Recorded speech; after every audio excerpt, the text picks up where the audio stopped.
Caros irmãos e irmãs aqui presentes na Catedral Cristo Rei, a Igreja Mãe da Arquidiocese de Belo Horizonte, também a vocês que nos acompanham pela transmissão, pela TV Horizonte, estão em tantos lugares e que se unem a nós.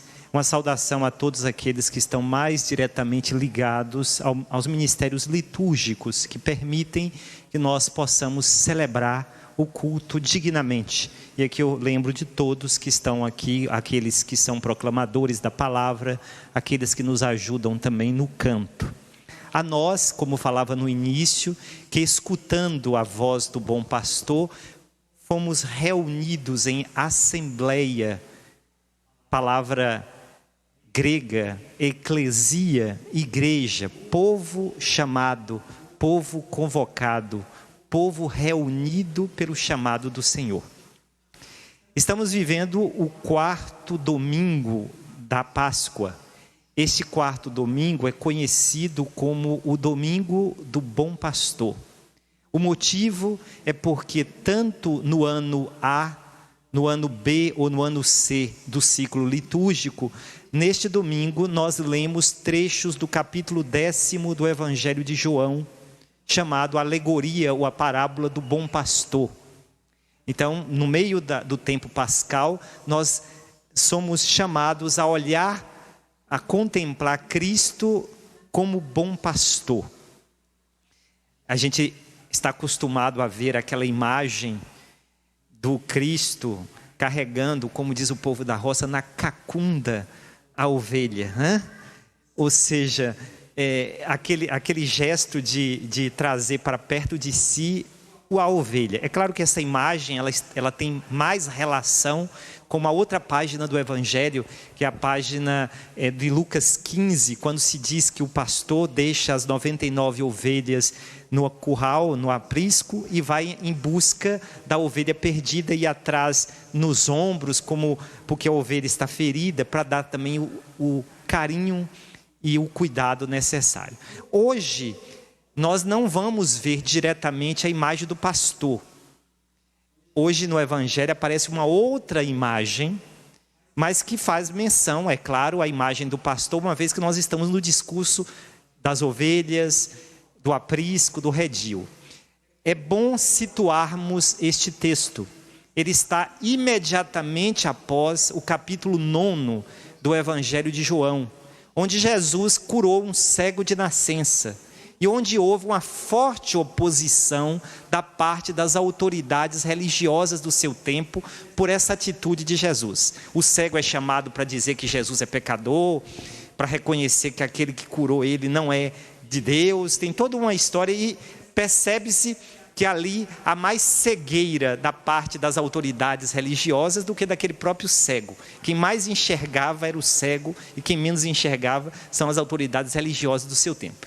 Partindo deste contexto é que a gente entende o início do Evangelho de hoje, quando Jesus, de forma polêmica, diz: em verdade, eu vos digo, quem não entra no redil das ovelhas pela porta, mas sobe por outro lugar, é ladrão e assaltante. Quem entra pela porta é o pastor das ovelhas. A este o porteiro abre e as ovelhas escutam a sua voz, ele chama as ovelhas pelo nome e as conduz para fora. É claro que Jesus está direcionando uma crítica às autoridades religiosas do seu tempo. E aqui a gente não pode esquecer de uma outra página do Antigo Testamento, Ezequiel 34, onde há uma dura crítica aos maus pastores. Aqueles que, ao invés de cuidar do rebanho, cuidam dos seus próprios interesses. Aqueles que deixam o rebanho à mercê dos perigos. Aqueles que não têm um tratamento de cuidado, de carinho e de responsabilidade com as ovelhas. A figura do pastor é uma figura muito presente na cultura de Israel, uma cultura agropastoril. Para nós que somos de uma cultura urbana, talvez não fale tanto, mas é uma imagem que na cabeça dos contemporâneos de Jesus faz lembrar do cuidado que aquele pastor tem de ir à frente do rebanho, para levar o rebanho de um lugar onde não tinha pastagem para um lugar com mais pastagem, de um lugar onde tinha fontes de água. O pastor dá a vida para que as ovelhas tenham vida. E aqui está a importância dessa imagem para nós enquanto comunidade dos seguidores de Jesus. A pastoralidade da igreja é uma dimensão que não pode ser esquecida. A igreja é chamada em todos os tempos, em todos os lugares, a ser reflexo do bom pastor. E quando falamos de pastor, a gente talvez imediatamente pensa naqueles que estão na liderança da igreja. O bispo, o papa, os bispos, os ministros ordenados, os padres. É verdade, nós temos uma missão, que é uma missão também trazida pelo Ministério da Ordem, mas o pastoreio da igreja, ele perpassa toda a vida da igreja. Por isso que nós falamos que a ação da igreja, quando falamos que a ação da igreja em relação aos menores é a pastoral do menor. A ação da igreja em relação à juventude é a pastoral da juventude. A ação da igreja em relação à família é a pastoral familiar. Ou seja, o cuidado, a atenção, a percepção, a escuta dessas realidades que precisam de uma ação, de uma palavra da igreja. Nossos bispos, de 5 em 5 anos, através da CNBB, lançam as chamadas diretrizes gerais da ação pastoral e evangelizadora da igreja. Qual é a preocupação dos bispos? Para que o povo seja acolhido, acompanhado, para que o rebanho do Senhor seja nutrido pela palavra, pelos sacramentos, mas também seja escutado em suas dores e suas angústias. Aliás, agora nessa semana tivemos o encerramento da 60ª Assembleia Geral da CNBB e os bispos, na sua missão de pastores, no término da Assembleia, lançaram uma mensagem ao povo brasileiro. Algumas pessoas até reclamaram que os bispos falaram de tantas coisas, né? Mas o pastor cuida da alma e do corpo das ovelhas. O pastor cuida dos perigos que as ovelhas sofrem. O pastor anuncia e denuncia. O pastor preocupa com os lobos que querem tirar a vida do rebanho. O pastor é cuidadoso e zeloso. Daí porque tudo aquilo que é verdadeiramente humano, tudo aquilo que toca na dignidade da pessoa humana, que é a imagem e semelhança de Deus, tudo aquilo que ofende essa dignidade, cobra dos pastores uma palavra. É por isso que a igreja pode falar de várias realidades, educação, realidades sociais. Isso não está contrário ao cuidado pastoral. Isso é uma expressão do cuidado pastoral. E aqui, voltando, Jesus usa a imagem da porta. Eu sou a porta. O que é a porta? A porta é o lugar de entrada e de saída. A porta é uma passagem. É uma forma de dizer que Jesus permite a plena liberdade daqueles que o seguem.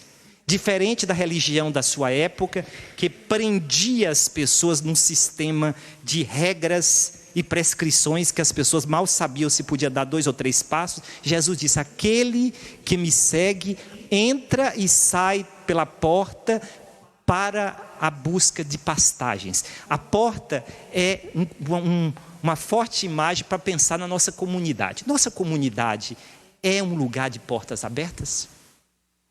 Ela é capaz de acolher quem chega? Aqui Pedro diz, aqueles que eram de longe, né? Somos capazes de fazer com que os de longe se tornem pertos e próximos? Mas a porta também é o lugar da saída. A comunidade nossa é um lugar que daqui sai para ir ao encontro daqueles que estão longe, para trazê-los, para fazer com que eles escutem a voz do bom pastor. Veja, as duas dimensões, de entrada, de acolhida, mas de saída e de missão. Daí porque também hoje é dia de lembrar das vocações.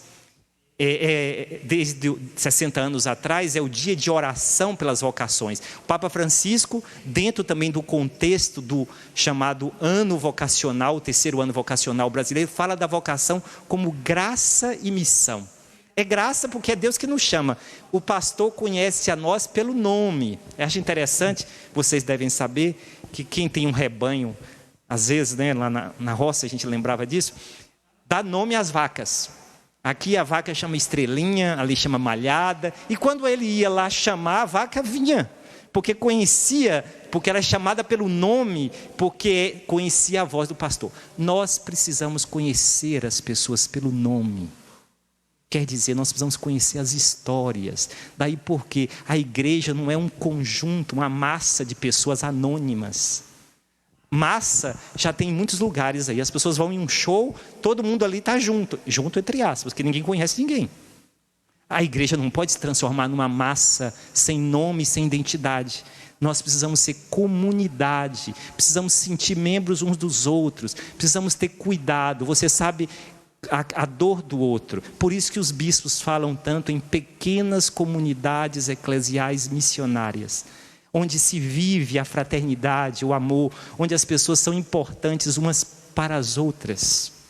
As pequenas comunidades têm esse sentido, né? De ajudar essa pertença, essa proximidade. Essa deve ser a igreja. Uma paróquia que seja comunidade de comunidades, os bispos diziam um tempo atrás. Nós precisamos então, meus irmãos e minhas irmãs, sermos inspirados, impulsionados, provocados, convocados pela espiritualidade do bom pastor. Ou a igreja vive à luz desse ícone tão forte do bom pastor, ou ela não entende a sua missão. Eu gosto muito do texto de João 21, quando Jesus pergunta a Pedro: tu me amas? Mais do que esse, Pedro diz: sim, Senhor, tu sabes que eu te amo. Foi até este o tema que eu escolhi como lema da minha ordenação. E Jesus disse: então, cuida das minhas ovelhas, cuida dos meus cordeiros.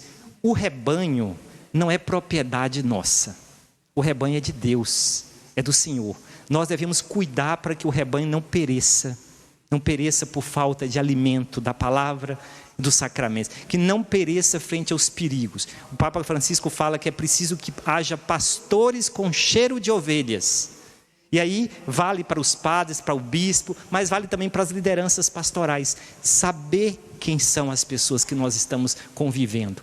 Papa Francisco convidou os bispos, quando esteve aqui na Jornada Mundial da Juventude, que o pastor deve ser aquele que está à frente do rebanho para mostrar o caminho certo. Mas às vezes é aquele que está no meio do rebanho para levantar alguma ovelha que está meio aqui capenga. E atrás do rebanho para não permitir que os perigos roubem os últimos da fila. O pastor deve ser alguém que caminha com o rebanho, não aquele que domina o rebanho. E aqui vale também para as lideranças, qualquer que seja, na área civil. Aqueles que têm uma responsabilidade de condução, de direção, de gestão, são servidores. Ou se não são servidores, não entendem o porquê estão vivendo. O bom pastor dá a vida pelas ovelhas. Essa deve ser a lógica da autoridade na igreja ou em qualquer lugar. Assim seja.